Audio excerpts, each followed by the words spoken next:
Greater Green Bay Habitat for Humanity ReStore has quickly sold most of the furniture used in the NFL draft. That's right, the NFL donated furniture from the rooms where the prospects waited to get the news. The green room, including coffee tables, end tables, rugs, and lamps.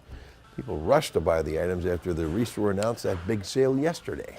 We had well over 100 items and sold almost all of it in one day.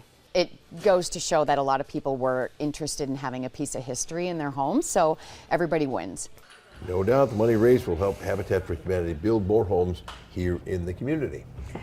Always wondered what happened to all of that. Now we know, at least part of it. Still